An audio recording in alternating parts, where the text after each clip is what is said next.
445장 다 함께 찬양하겠습니다.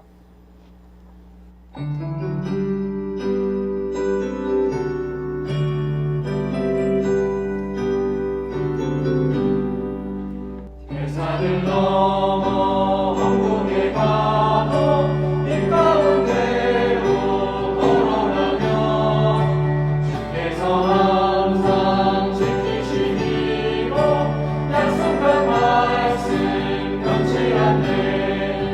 하늘의 영광 하늘의 영광 나의 맘속에 차고도 넘쳐 할렐루야를 힘차게 불러 영원히 주를 찬양하리.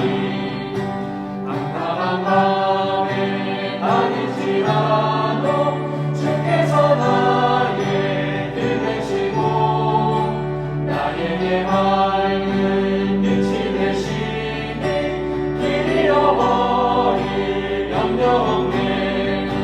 하늘의 영광 하늘의 영광 나의 맘속에 차고 넘쳐 할렐루야를 힘차게 불러 영원히 주를 찬양하리.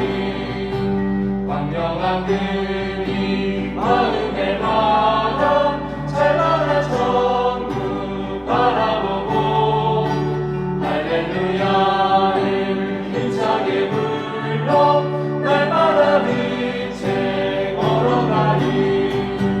하늘의 영광 하늘의 영광 나의 맘속에 차고도 넘쳐 할렐루야를 힘차게 불러 영원히 주를 찬양하리.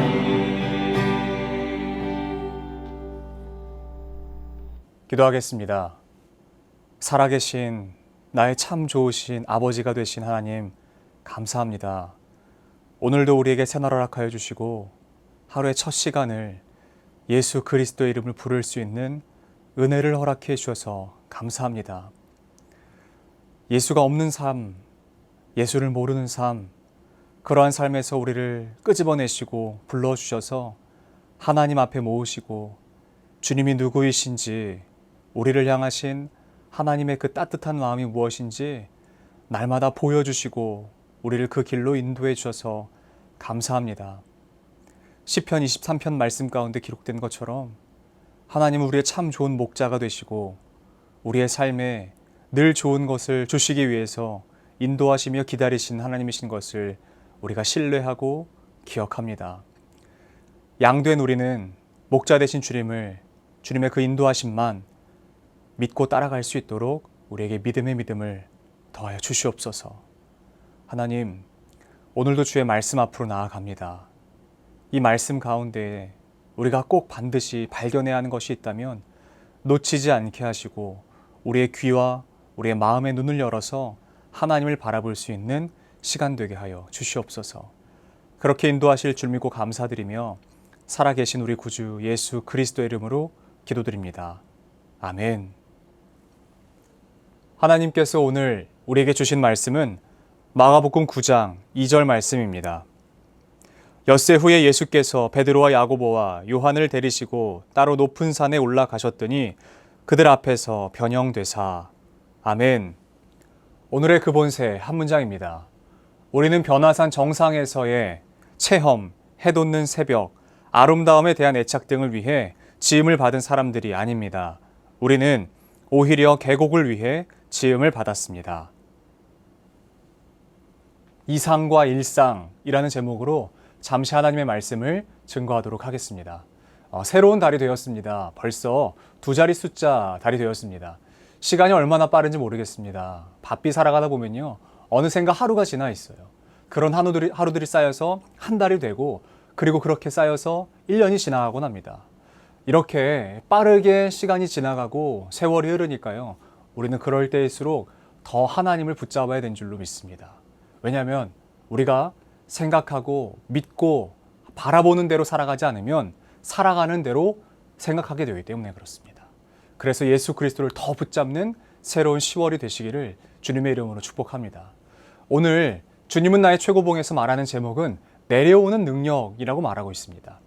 내려오는 것이면 내려오는 것이지 이것을 능력이라고까지 말할 필요가 있는가? 라는 생각을 하게 돼요. 그런데 가만히 내용을 읽어보니까요. 내려오기 위해서도 힘이 필요한 것 같습니다. 그리고 그 힘은 올라갈 때보다 더 많은 힘이 필요한 것 같습니다.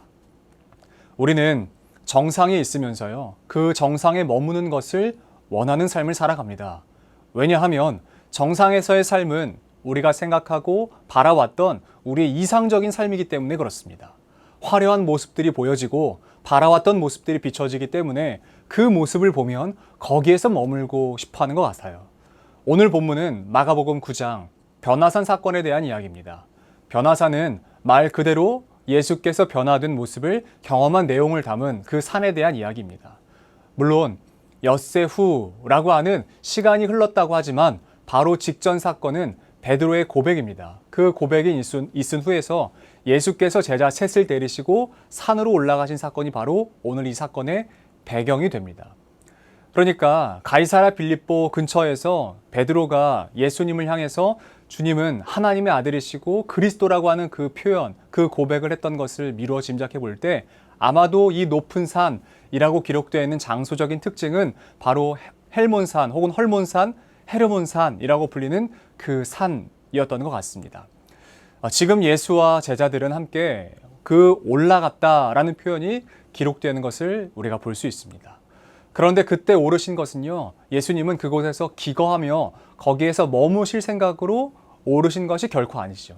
만약 그럴 요량이셨다면 제자들을 따로 떼지 않고 12제자 모두를 데려가셨거나 아니면 다른 더 많은 짐을 챙겨서 거기에서 살 수 있을 만큼의 어떤 짐을 챙겨서 올라가셨겠죠. 그런데 예수님은 잠시 떨어져 있으시기 위해서 그 산 위로 오르셨던 것을 기록하고 있습니다. 이 말을 기억해야 합니다. 예수님은 내려오실 것을 생각하시고 올라가셨다는 사실이에요. 그곳에서 함께 올랐던 제자들이 본 것은 무엇이었죠? 여러분 너무 잘 아시는 것처럼 예수 그리스도의 변화된 모습입니다. 예수님께서 입으셨던 그 옷에서 광채가 나기 시작하는데요. 지금까지는 본 적이 없는 그 빛남이었습니다. 화려함이었습니다. 그들의 마음을 빼앗기 아주 충분한 것이었죠. 그리고 그것뿐만이 아닙니다. 그 후에 보게 된 것은 엘리야와 모세입니다. 두 인물은 상징성이 있는 인물입니다. 유대인들 중에서요, 가장 존경하는 인물들을 골라라 라고 말한다면요, 절대 빠지지 않는 인물이 있는데 그 인물들 중에 하나가 모세이고 또 다른 하나는 엘리야인 것입니다. 물론 상징성으로야 엘리야보다 이사야가 더 선지적 사명을 가지고 있는 것처럼 보였다고 하지만요, 기적과 이적을 많이 베푼 것은요, 엘리야였습니다. 호를 단신으로 850명의 바알과 아세라 선지자들과 겨루고 그의 기도 한 번에 3년 6개월간 비가 그쳤으며 또한 그가 하나님 앞에 기도하자 손바닥만한 구름이 바다 저편에 떠올라서요, 비가 내렸던 그야말로 그 이스라엘에서 슈퍼스타가 아니었겠습니까? 그리고 그뿐이 아니라 그 바로 다음에 보여진 사람은 모세입니다. 엘리야와는 비교도 안 될 만큼의 뛰어난 사람. 그 모세는 어떤 사람이죠? 출애굽기 34장 말씀을 보면요, 하나님의 영광을 직접 보았던 사람입니다. 지금까지도 유대인들은 의에 이르기 위해서는 반드시 율법이 필요하다라고 믿습니다. 율법이 가장 중요하다라고 믿습니다. 그런데 그 율법을 직접 받아서 가지고 내려왔던 사람이 바로 모세인 것입니다. 이 엘리야와 모세를 바라봤던 제자들이 얼마나 황홀했겠습니까? 지금 이것보다 더 좋은 것이 없다라고 여기지 않았겠습니까? 이제야 비로소 그들이 따르고 있는 선생 예수가 진짜 메시아처럼 보이는 때가 아니었겠습니까? 이전까지는 냄새나고 정말 물론 사람들을 고치는 그런 이적들이 있었지만 그것과는 비교도 안 되는 정말 실제로 경험하게 되는 예수님의 메시아적 모습, 그 모습을 바라본 제자들이 얼마나 황홀했겠냐는 것이. 그러니까 그들이 하는 말이 바로 이것 아니겠습니까? 초막 셋을 지어서 여기서 기거하자는 것이에요. 여기서 살자는 것이에요. 내려가는 것보다 여기가 더 좋으니까 여기서 살자는 것이에요.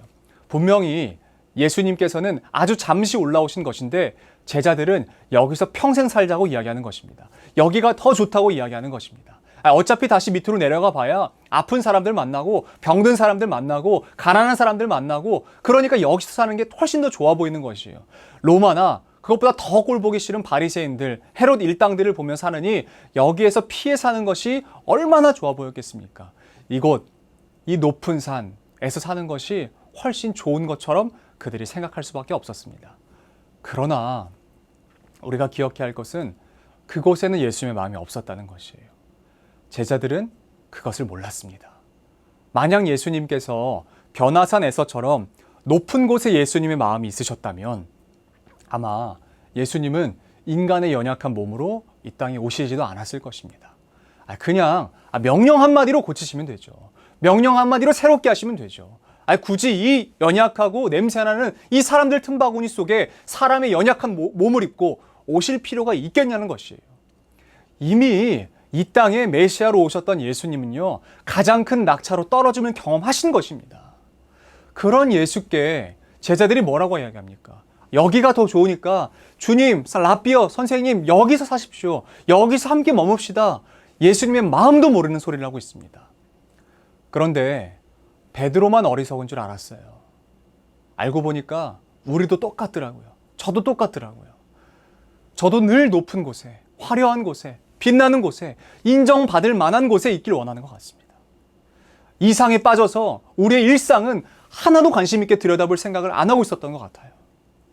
예수님의 관심은 우리의 이상적인 어떤 경험이나 삶이 아니라 그저 우리의 일상에서의 하나님과의 교제의 삶이라는 것을 잊고 살아가는 것 같아요. 왜 그런지 생각해 보았습니다. 왜 우리는 그토록 이상적인 경험을 중요하게 생각하는가? 왜 우리는 변화산에서 내려오길 그렇게 싫어하는가? 왜 우리는 변화산에서 내려와 다시 우리 일상으로 돌아오기를 그렇게 싫어하는가? 우리는 예수 그리스도 안에 그 관계 안에서요, 어떤 신문에서의 기사처럼 그 기사를 기록하고 싶어 하는 것 같아요. 기사는 말 그대로 사실에 대한 기록이죠. 이벤트에 대한 기록이죠. 그러니까 평범한 매일의 삶을 기록하고 싶어 하지 않고 특별한 무언가를 쓰고 싶어서, 특종을 쓰고 싶어서 이 산이 아니라, 이 땅이 아니라 저 산에서 계속 머물고 싶어 하는 것 같습니다. 그 위에서 변화된 예수의 그 환상적인 모습이 훨씬 더 이벤트, 쓰기에 좋잖아요. 보기에 좋잖아요. 그러나 예수님께서는요, 기사로 적고 싶은 것이 아니라 그 기사보다는 거기에 만족하고 싶지 않으시고 우리의 일상에서, 우리의 인생에서 그냥 저널, 그냥 일기를 쓰고 싶어 하시는 것 같아요. 일기. 기사와 저널은 표면적으로만 보면 크게 차이가 없어 보일 수 있습니다. 왜냐하면 기사도 사실에 대한 기록입니다. 저널도 사실에 대한 기록입니다. 그러나 그 이벤트에 대해서 말하는 것은 기사인 것이에요. 그냥 그 기사 안에서 사실 그 있는 그대로 표면적으로 보이는 것만 말하는 것이 기사라고 한다면 저널, 일기는요, 무엇이 다르냐면 그 사건 안에서의 내 감정, 그 사건 안에서의 예수 그리스도의 표정, 그 사건 안에서 예수님께서 내게 말씀하시는 그 온도, 그것이 담겨져 있는 것이에요. 그래서 사건 자체가 아니라 예수님은요, 우리의 삶에서 기사가 아니라 저널, 일기를 쓰고 싶어 하시는 이유는 예수님과의 관계 때문에 그렇습니다. 이 말은 무엇이겠습니까? 하나님은 우리의 일상에서 우리와 끊임없이 시시콜콜한 관계를 맺고 싶어 하시는 것이에요. 그래서 오히려 우리가 산에서 내려가야 하는 것입니다.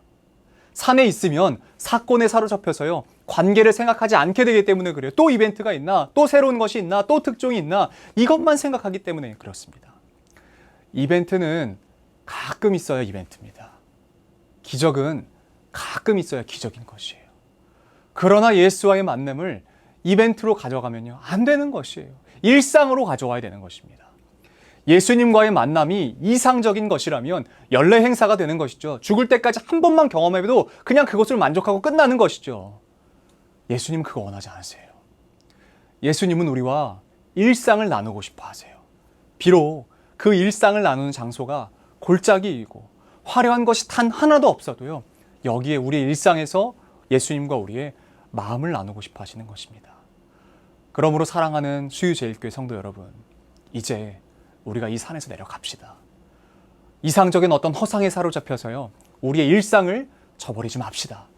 너무 상투적인 표현이어서 이 표현을 쓰기가 참 조심스럽긴 하지만 네잎클로버를 찾기 위해서 우리는 세잎클로버를 밟고 지나가고 있습니다. 무슨 말이냐?